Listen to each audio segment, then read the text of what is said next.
Over to India, a massive fire at AIIMS hospital in New Delhi, which started last evening, was put out completely last night. No casualties have been reported from the accident. The fire had engulfed the 5th floor of the building. Seeing the magnitude of the fire, the National Disaster Relief Force was also called in.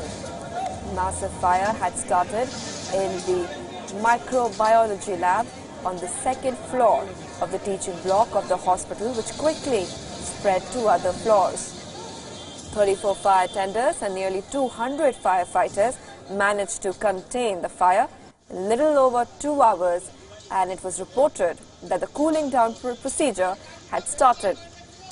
The patients at the hospital, especially those in the emergency ward, had been shifted to other wings, while some patients were shifted to the Safdarjung hospital near AIIMS.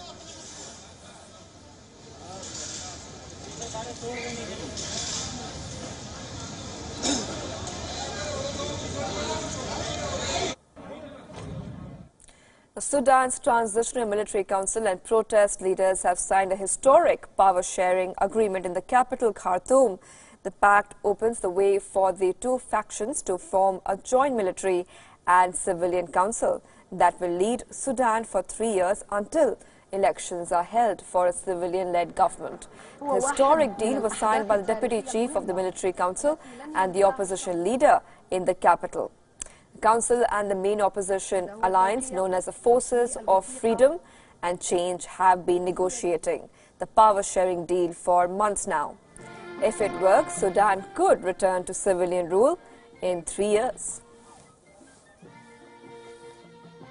The deal brings an end to nearly 8 months of upheaval that saw masses mobilize, first against Bashir's authoritarian rule and then against the military.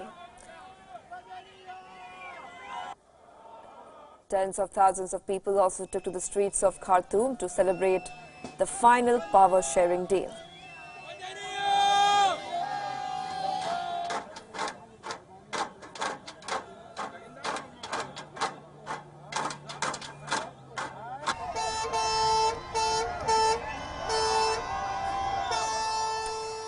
The unrest in Sudan can be traced back to December 2018, when the then-President Bashir's government imposed emergency austerity measures.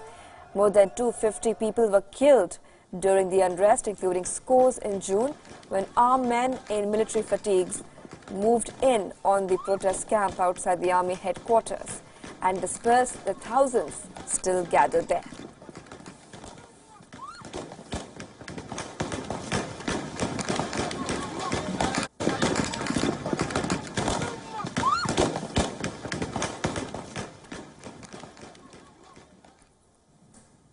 The Transitional Military Council has ruled Sudan since April, when the military ousted Bashir following months of protest against his rule. Bashir has been on the wanted list of the International Criminal Court since 2009 on charges of crimes against humanity, war crimes and genocide.